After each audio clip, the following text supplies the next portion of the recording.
Programme मध्य मुकाबले में खुश आमदेद। मैं हूं रबिया एहसन और मेरे साथ मौजूद है रऊफ क्लास्टा। और आज के प्रोग्राम में जिन टॉपिक्स में बात करेंगे उसमें सबसे पहले हुकूमत ने सुप्रीम कोर्ट के खिलाफ महाज बना लिया।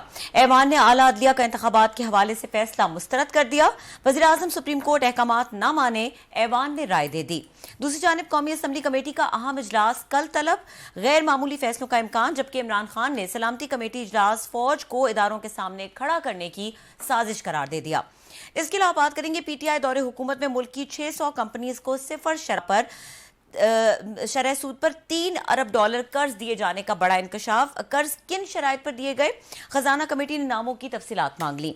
हुकूमत ने इन कैमरा ब्रीफिंग की हामी भर ली, जबकि खजाना कमेटी को अहमियत देने से इनकार। अरकान वजीर खजाना इसहाक डार के खिलाफ फट पड़े। खजाना कमेटी कार्रवाई की जो खुसूसी डिटेल्स हैं वो आपके साथ शेयर करेंगे। इसके अलावा बात करेंगे अरशद शरीफ कत्ल केस, हुकूमत की गैर संजीदा कोशिशों का पोल खुल गया। सुप्रीम कोर्ट ने मामले पर जुडिशल कमीशन बनाने का इंदिया दे दिया। गुज़श्ता समाअत का तहरीरी हुक्मनामा जारी।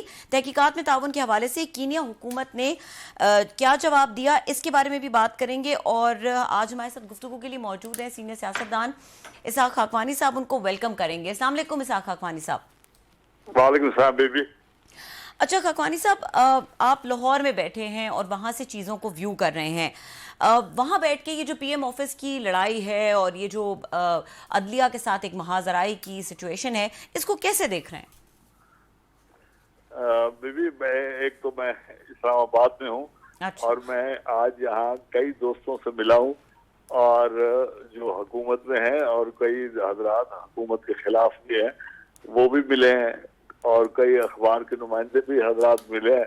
तो मैं तो बड़ा हैरान हूँ कि इस मुल्क में इतनी तफरीक जो पैदा हो गई है, ऊपर से एक एक बंदे से लेकर नीचे कोई उसमें अमीर गरीब की बात नहीं है। इस वक्त सिर्फ और सिर्फ एक सियासी अदम इस्तेहकाम है और उसके ऊपर सबसे ज्यादा इक्तसादी मसाइल का लोगों पे इजाफा इतना बढ़ गया है कि उनकी कोई हालत नहीं रहेगी।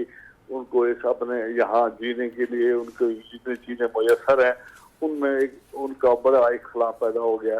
एक बड़ा अफसोस होता है कि मुल्क में इतना इंतशार आज तक हमारे कम अज कम मेरी इस वक्त 72-73 साल उम्र है, मैंने कभी इस तरह का देखा नहीं। इस तरह का जो कुछ हुआ है, बड़ा तजर्बा भी है। मैंने बहुत जगहों पे काम भी किया है, सरकार में भी किया है, सियासी जगहों पर भी काम किया है, मगर ऐसी तफरीक मैंने जिंदगी में देखी नहीं कि कोई किसी की बात सुनने के लिए तैयार नहीं, जायज बात भी सुनने के लिए तैयार नहीं। मैंने आपके वसासत से आपके प्रोग्राम में आज से कुछ 10-15 दिन पहले मुझे मौका मिला तो मैंने कहा था यहाँ मसला हल करने के लिए सुप्रीम कोर्ट के पास एक बड़ा जबरदस्त एक तरीका है कि वो सारा सुप्रीम कोर्ट इकट्ठा बैठ के 15 जजों पे मुश्तमिल एक फैसला कर दे, उसकी बड़ी कदर भी होगी और उसकी कबूलियत भी होगी।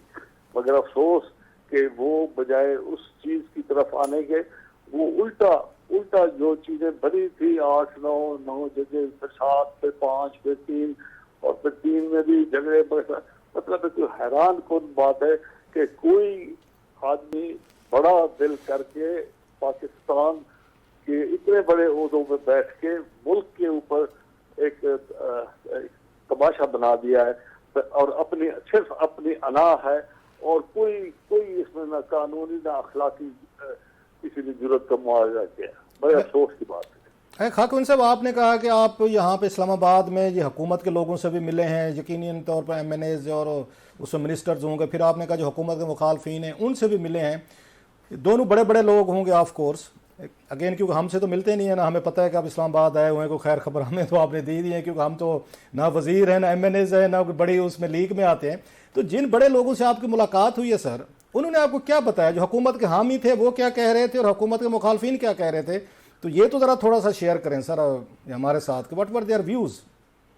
ये व्यू मेरी जुबान से भी आप सुन सकते हैं, मगर इस व्यूज का एक एक आदमी को पता है कि क्या बात हो रही है। अखबारी नुमाइंदे आप हजरात टीवी के अंदर माशाल्लाह इतने चैनल हैं, वो बाखबर रखते हैं लोगों को और किसी से कोई बात छुपी हुई नहीं है कि क्या हो रहा है और क्या इस वक्त हालात हैं। एक एक चीज का आपको भी इल्म है और इन लोगों को भी इल्म है। जिन हजरात के साथ हमें मुलाकात हुई है उन्होंने वही बातें की हैं जो इस वक्त हर बच्चे को एक एक बंदे को पता है।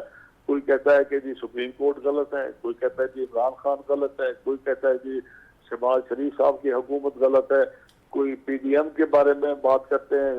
एक दूसरे पे जितने भी इल्जामात हो सकते हैं लोग करके। मैंने तो आपको सिर्फ ये बताया कि जी आपके प्रोग्राम में आपके वसात से मैंने एक दफा आपको रिंग करके कहा कि ये जितने मसले हैं इनके एक मसले का हल यही है कि मेहरबानी करके सारा सुप्रीम कोर्ट इकट्ठा बैठ के फैसला कर दे। और आपने मेहरबानी की थी, उसकी तशहीर भी की और लोगों को बताया भी था। फिर उसके बाद और हजरात ने बातें शुरू की, मगर मुझे शर्फ हासिल है कि मैं सबसे पहले आपकी वसात से मैंने ये बात की थी।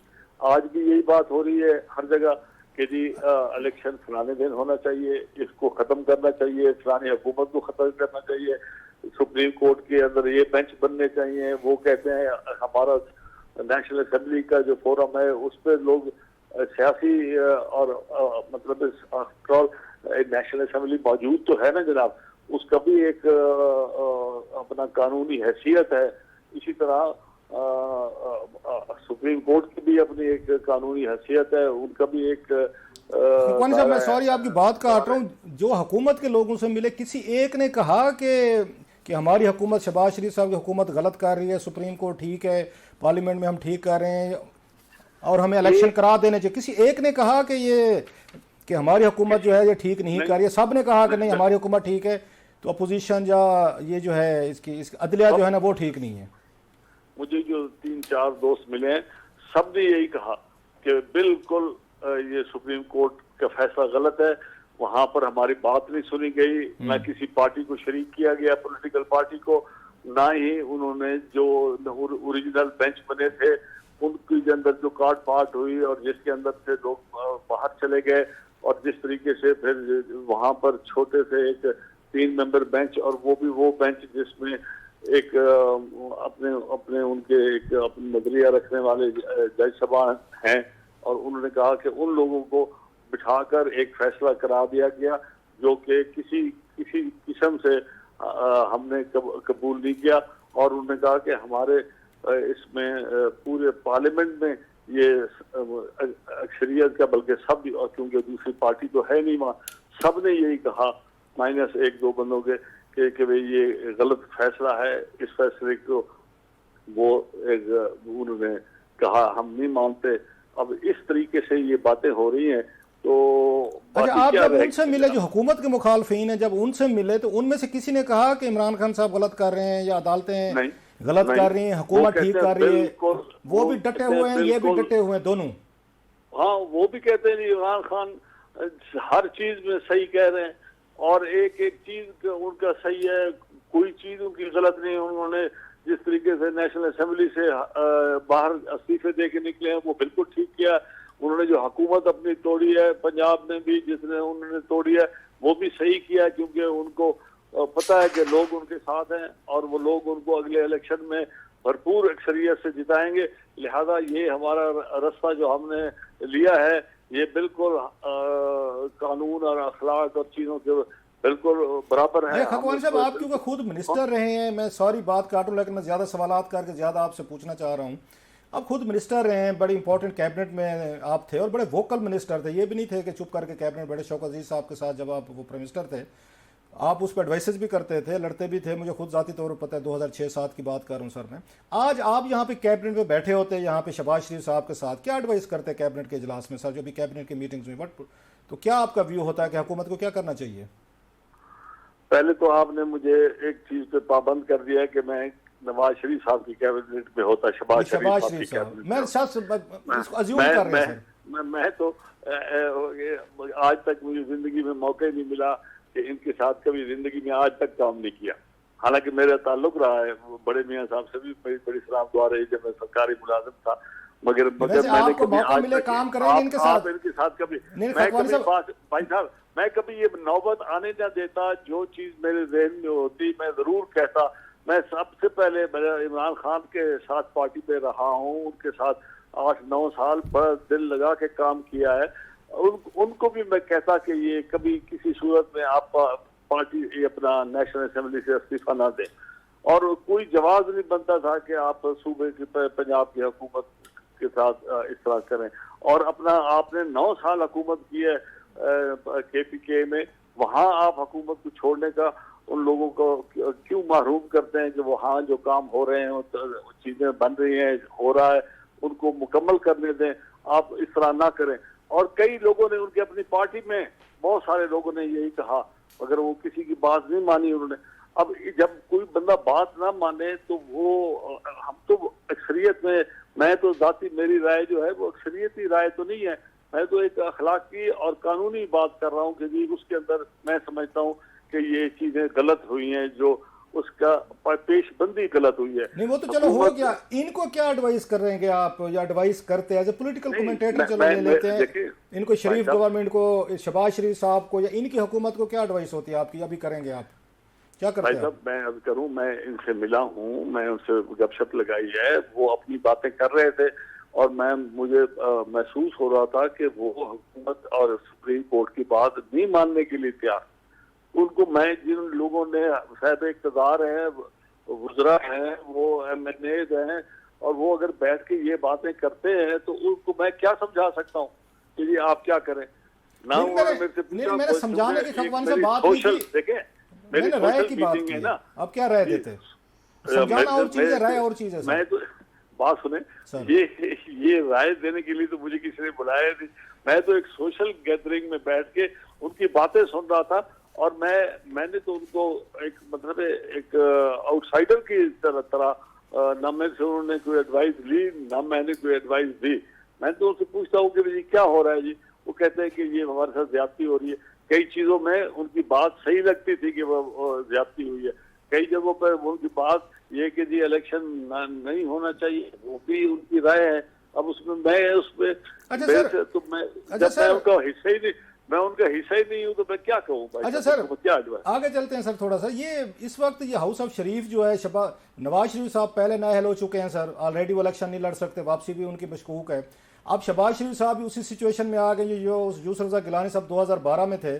तो आपको लगता है कि शरीफ फैमिली जो है, पहले उनको नवाज शरीफ साहब को डिस्क्वालीफाई कराया, वो अब इनको शहबाज शरीफ साहब का रिस्क भी ले लेंगे, इलेक्शन से पहले इनको भी डिस्क्वालीफाई करा लेंगे, या कोई दरमियानी रास्ता निकालेंगे, या आखिर पर आकर सुप्रीम कोर्ट का फैसला मान लेंगे, या फाइट करेंगे? आपको क्या लगता है सर?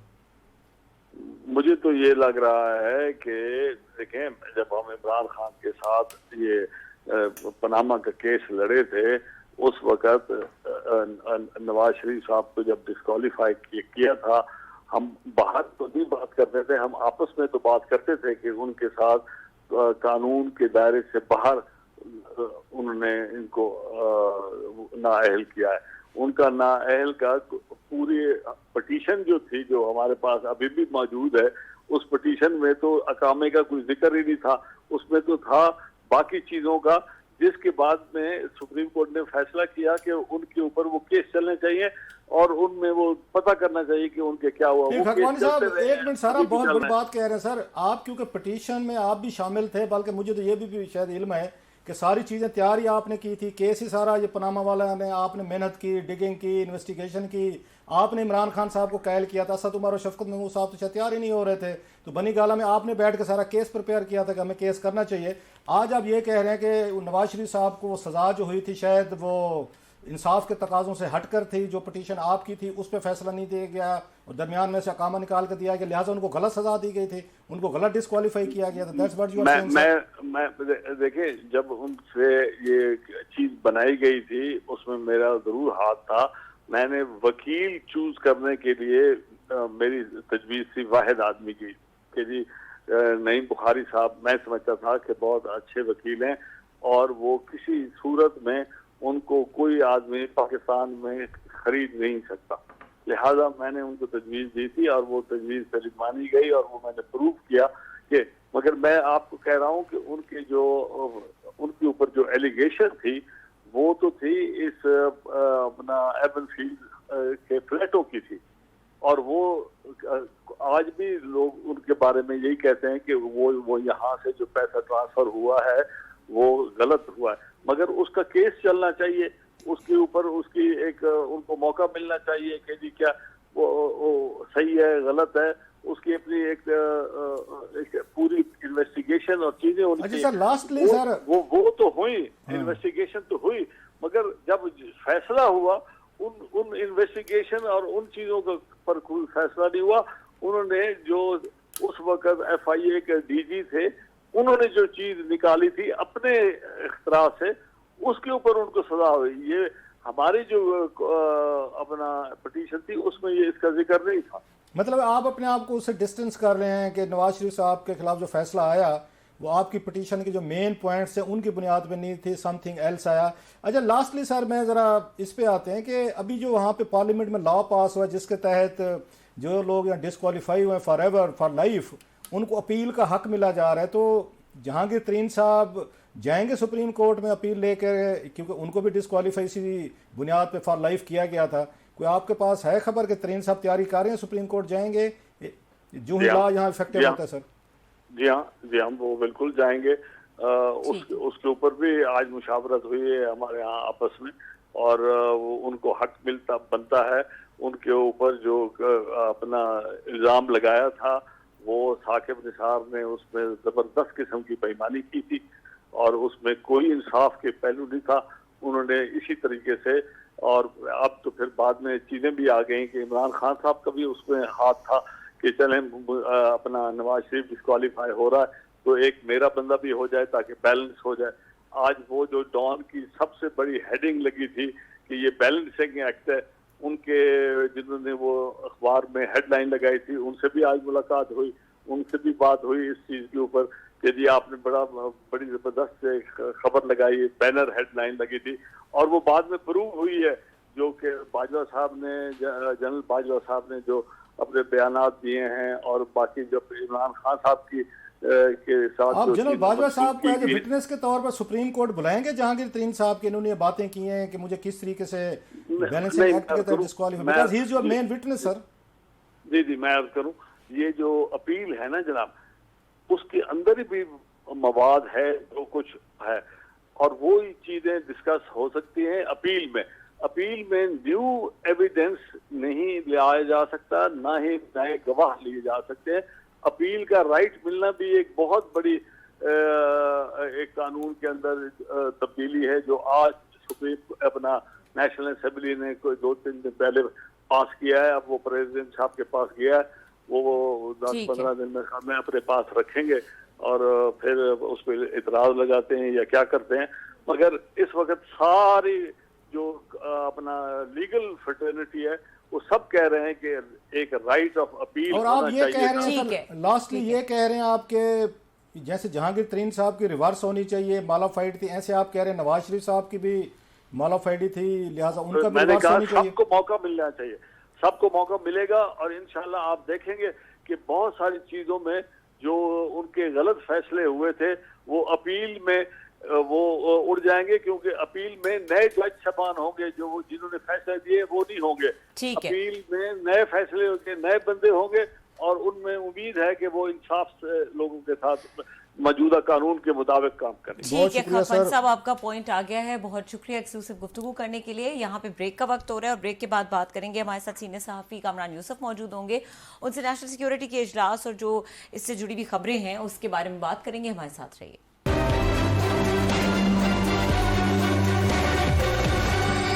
Welcome back. और हमारे साथ मौजूद हैं हफीजुल्लाह न्याजी, सीनियर तज्जियाकार हैं, उनसे गुफ्तगू का आगाज करेंगे और उनको वेलकम करेंगे शो पे। अस्सलाम वालेकुम हफीजुल्लाह न्याजी साहब।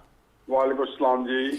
अच्छा हफीजुल्लाह न्याजी साहब, जो ये पूरे मामलात चल रहे हैं इस वक्त और जिस तरह से गवर्नमेंट ने स्टांस लिया है और जिस तरह से ये करारदाद आज पास हुई है पार्लियामेंट के अंदर, क्या लगता है शहबाज शरीफ साहब तैयार हैं कि वो लड़ते लड़ते डिस्क्वालीफाई हो जाएंगे या कुछ और मुमकिनात ऐसी हैं जो आपको लगता है कि हो सकती हैं और हमारी कैलकुलेशन में इस वक्त नहीं आ रही? मेरा ख्याल है कि अगर थोड़ा बहुत कोई शहीद जमहूरियत या शहीद जुडिशरी बन जाए तो शायद बात बनती या नहीं बनती। मैं ज़ाती तौर पर समझता हूँ कि एक फ्रस्ट्रेशन है हुकूमती जो इत्तेहाद है उसके अंदर और ज़ाहिर उसकी वजह यह है कि बैठे बिठाए इस 1.25 साल पहले ये भी जो है किसी तरीके से इवन आउट करेंगे, ये जिसको लेवल प्लेइंग फील्ड, जब मरीम नवाज साहबा के बकौल तराजू के दोनों पलड़े जो यकसा करने होंगे, तो बेसिकली तो ये कह रहे हैं कि नवाज शरीफ की सियासत को जिस बेईमाना तरीके से खत्म करने की कोशिश की गई। और उसमें एक बात और मैं ऐड कर दूं, उस वक्त क्राइसिस ये था कि पाकिस्तान की तारीख में मैंने इतना बड़ा स्ट्रॉन्ग जो है एस्टेब्लिशमेंट का और जुडिशरी का और फिर आगे तहरीक इंसाफ या किसी पॉलिटिकल पार्टी का 70 साल में हमेशा जुडिशरी का एस्टेब्लिशिंग अलायंस भी रहा है, पॉलिटिकल पार्टीज भी उनके इस्तेमाल में नहीं है, लेकिन स्ट्रॉन्ग अलायंस नहीं था। चुनाचे उन्होंने उस 3, 4, 5 सालों में वाकई मुस्लिम नून के कड़ाके निकाल दिए। अब ये जो कर रहे हैं ये फ्रस्ट्रेटेड एफर्ट कर रहे हैं क्योंकि सियासत से इमरान खान कंट्रोल कर रहा है और इमरान खान साहब की लड़ाई जो एस्टेब्लिशमेंट के साथ है, इस हुकूमत के साथ, तो इस हुकूमत को उसने सिर्फ जिम्नियों में डाला हुआ है। अच्छा सर, न्याय साहब आपने अभी एक बड़ी अहम बात की कि शायद अगर मैं सही समझाऊं डिसक्वालीफाई हो गए तो शायद फिर इनकी नवाज लीग की सियासत बच जाएगी, मजलूमियत कार्ड खेल सकते हैं, लोगों के पास जा सकते हैं, नैरेटिव बिल्ड कर सकते हैं जिसकी बड़ी शिद्दत से इनको तलाश है। लेकिन दूसरी तरफ हम देखते हैं कि पहले नवाज शरीफ साहब डिसक्वालीफाई हो चुके हैं, अब अगर शहबाज शरीफ साहब डिसक्वालीफाई हो जाते हैं तो फिर इनके पास सौदा बेचने के लिए इलेक्शन में क्या होगा और क्या ये अफोर्ड कर सकते हैं? जैसे गिलानी साहब हो गए थे डिसक्वालीफाई, तो शरीफ फैमिली भी अफोर्ड कर लेगी कि चलें अपने घर से 2 डिसक्वालीफाई हम करा लेते हैं। सर इतना हौसला है इनमें, आपका ख्याल है sir? On A lighter note मेरा ख्याल है कि हो सकता है कि वो क्या कहते हैं पंजाबी, कुबे वाली लत मरीम नवाज साहब खुद उनमें यकसुई तो नहीं है ना लीडरशिप की मुस्लिम लीग में, हो सकता है कि इससे वहाँ यकसुई आ जाए। लेकिन एक और बात है कि नवाज शरीफ साहब को जब डिस्क्वालीफाई किया गया, उनकी सियासत जो थी ग्राउंड के ऊपर, मैंने अभी उसका किया है कि वो देखें कितनी गहरी हो गई कि नवंबर दिसंबर 2021 के अंदर मुस्लिम लीग के टिकट के लिए तहरीक इंसाफ वाले अपनी सारी पार्टी को खुदाफे कहने पर तैयार थे। मैं तो बड़े बड़े लीडर जानता हूँ जिसको कि के दाएं बाएं सब बड़े बढ़ चढ़ के बोल रहे हैं, ये मुस्लिम लीग उनके कॉन्टेक्ट में आ गए थे।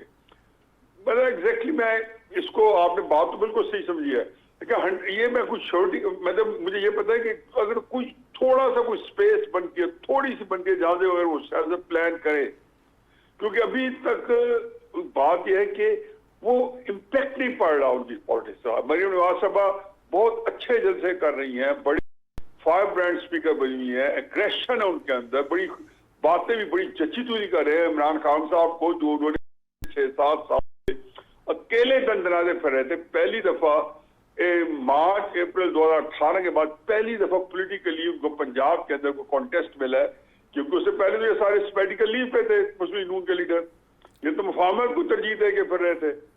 ये तो 13 जुलाई को नवाज शरीफ साहब जब जेल में गए हैं, तो 17 जुलाई को जब दस्तूर पेश किया है, क्या जरूरत थी कि 7 दिन पहले इलेक्शन की आप दस्तूर पेश कर रहे हैं 2 जुलाई 2018 में? तो क्या कहा इन्होंने, वोट के तो देकर नहीं था, बयानिया बनाया कि खिदमत को वोट दो, उसी वक्त उन्होंने तलाक दे दी थी अपने बयानिया को।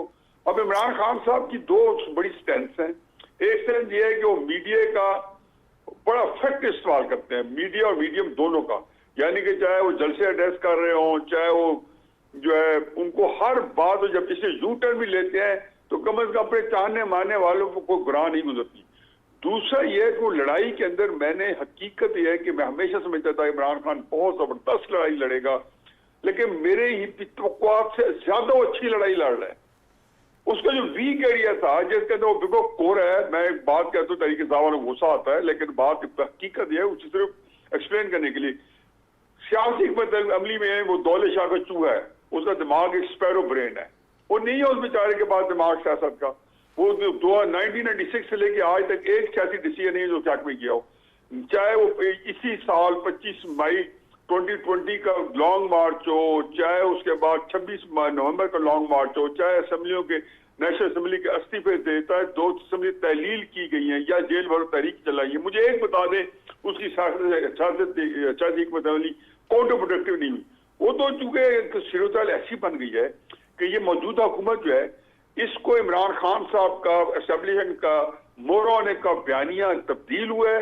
उनका बयानिया जो था वोट को इज्जत दो या एस्टैब्लिशमेंट के साथ एक आंखें दिखाओ, वो इमरान खान को तो तब्दील हुआ है।